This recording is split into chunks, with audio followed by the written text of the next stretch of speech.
महाभारत काल के 5 श्राप जिन्हें आज भी भुगत रहे हैं लोग। मित्रों, यूं तो आपने महाभारत से जुड़ी कई कथाएं सुनी होंगी, परंतु महाभारत से जुड़ी कई ऐसी कथाएं हैं जिससे आज भी हिंदू जनमानस अनजान है।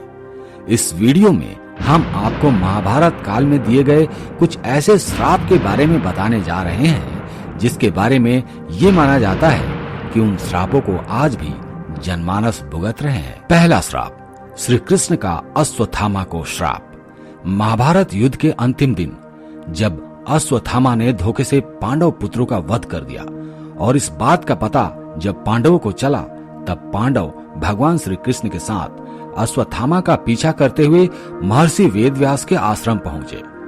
पांडवों को अपने सामने देख अश्वत्थामा ने अर्जुन पर ब्रह्मास्त्र से वार किया। यह देख श्री कृष्ण ने अर्जुन को ब्रह्मास्त्र चलाने को कहा, जिसके बाद अर्जुन ने भी अश्वत्थामा पर ब्रह्मास्त्र छोड़ दिया।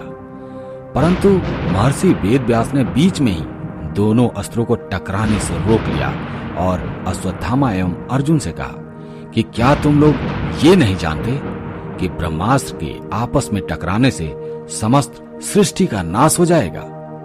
इसलिए तुम दोनों अपने अपने ब्रह्मास्त्र वापस ले लो। तब अर्जुन ने अपना ब्रह्मास्त्र वापस ले लिया, लेकिन अश्वत्थामा ने महर्षि से कहा कि महर्षि, मेरे पिताजी ने इसे वापस लेने की विद्या नहीं सिखाई, इसलिए मैं इसे वापस नहीं ले सकता। और इसके बाद उसने ब्रह्मास्त्र की दिशा बदलकर अभिमन्यु की पत्नी उत्तरा के गर्भ की ओर कर दी। यह देख भगवान श्री कृष्ण ने अश्वत्थामा को श्राप दिया कि तुम 3000 वर्ष तक इस पृथ्वी पर भटकते रहोगे और किसी भी जगह किसी भी पुरुष के साथ तुम्हारी बातचीत नहीं हो सकेगी। तुम्हारे शरीर से पीप और लहू की गंध निकलेगी, इसलिए तुम मनुष्य के बीच नहीं रह सकोगे, दुर्गम वन में ही पड़े रहोगे। और इसी कारण आज भी ये माना जाता है कि अश्वत्थामा अभी भी जीवित है। दूसरा श्राप, मांडव्य ऋषि का यमराज को श्राप। महाभारत में मांडव्य ऋषि का वर्णन आता है। एक बार राजा ने भूलवश न्याय में चूक कर दी और अपने सैनिकों को ऋषि मांडव्य को सूली में चढ़ाने का आदेश दे दिया। परंतु जब बहुत लंबे समय तक भी सूली में लटकने पर ऋषि के प्राण नहीं गए, तो राजा को अपनी भूल का एहसास हुआ तथा उन्होंने ऋषि मांडव्य को सूली से उतरवाया तथा अपने गलती के लिए क्षमा मांगी। इसके बाद ऋषि मांडव्य यमराज से मिलने गए तथा उनसे पूछा कि किस कारण मुझे झूठे आरोप में सजा मिली। तब यमराज ऋषि से बोले, जब आप 12 वर्ष के थे तो आपने एक छोटे से कीड़े के पूंछ में सींग चुबाई थी, जिस कारण आपको यह सजा भुगतनी पड़ी। यह सुन ऋषि को क्रोध आ गया और उन्होंने यमराज से कहा कि किसी को भी 12 वर्ष की उम्र में इस बात का ज्ञान नहीं रहता कि धर्म और अधर्म क्या है, क्योंकि तुमने एक छोटे अपराध के लिए मुझे बहुत बड़ा दंड दिया है। अतः मैं तुम्हें श्राप देता हूँ कि तुम शूद्र योनि में दासी के पुत्र के रूप में जन्म लोगे। मांडव्य ऋषि के इस श्राप के कारण यमराज को विदुर के रूप में जन्म लेना पड़ा। तीसरा श्राप, अप्सरा उर्वशी का अर्जुन को श्राप। ये कथा उस समय की है जब 13 साल के वनवास के दौरान एक बार अर्जुन दिव्य शास्त्र की खोज में स्वर्गलोक गया। वहां उर्वशी नाम की एक अप्सरा उनके रूप एवं सौंदर्य को देखकर उन पर मोहित हो गई। फिर एक दिन उर्वशी ने अर्जुन को विवाह करने के लिए कहा। तब अर्जुन ने उनसे कहा कि मैं आपको माता के समान मानता हूँ, इसलिए मैं आपसे विवाह नहीं कर सकता। इस बात पर उर्वशी क्रोधित हो गई तथा उसने अर्जुन से कहा कि तुम एक नपुंसक की तरह बात कर रहे हो, इसलिए मैं तुम्हें श्राप देती हूँ कि तुम आजीवन नपुंसक हो जाओगे तथा स्त्रियों के बीच तुम्हें नर्तक बनकर रहना पड़ेगा।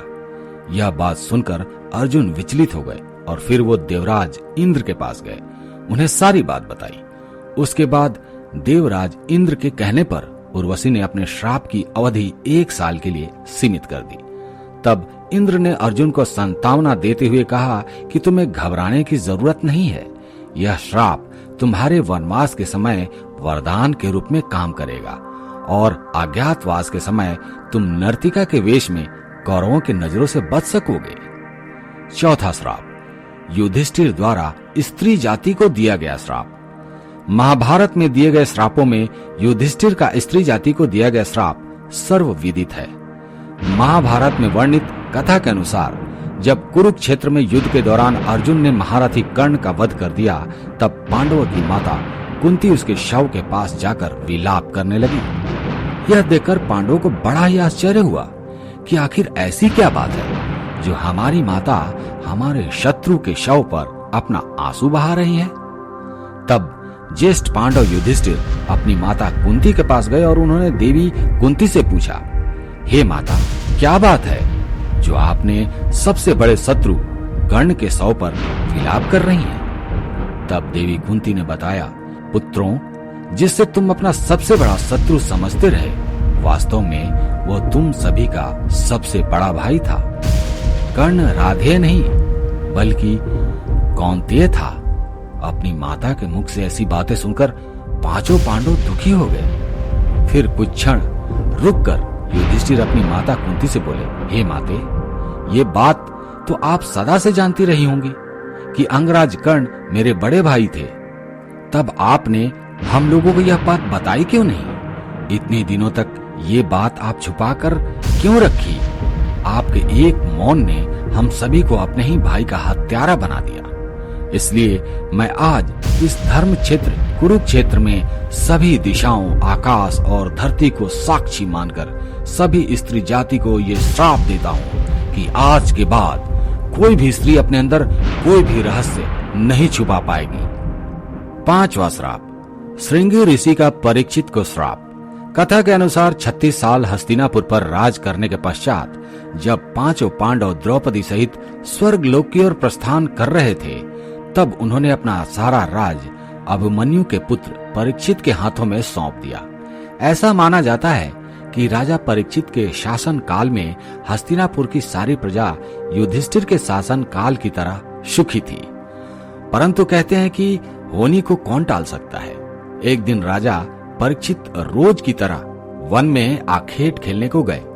तभी उन्हें वहां शमीक नामक के ऋषि दिखाई दिए। वे अपनी तपस्या में लीन थे तथा उन्होंने मौन व्रत धारण कर रखा था, परंतु ये बात राजा परीक्षित को मालूम नहीं थी। इसलिए राजा परीक्षित ने कई बार ऋषि शमीक को आवाज लगाई, लेकिन उन्होंने अपना मौन धारण जारी रखा। यह देखकर राजा परीक्षित को क्रोध आ गया और उन्होंने क्रोध में आकर ऋषि के गले में एक मरा हुआ सांप डाल दिया। उधर जब यह बात ऋषि शमीक के पुत्र श्रृंगी को पता चली तो उन्होंने राजा परीक्षित को श्राप दिया कि आज से 7 दिन बाद राजा परीक्षित की मृत्यु तक्षक नाग के डसने से हो जाएगी। और अंत में ऋषि श्रृंगी के श्राप के कारण राजा परीक्षित की मृत्यु तक्षक नाग के डसने के कारण ही हुई। और ऐसा माना जाता है कि उसी समय के बाद कलयुग की शुरुआत हुई, क्योंकि राजा परीक्षित के जीवित रहते कलयुग में इतना साहस नहीं था कि वह इंसानों पर हावी हो सके। और आज हम सभी इस कलयुग को उसी श्राप के कारण भोग रहे हैं।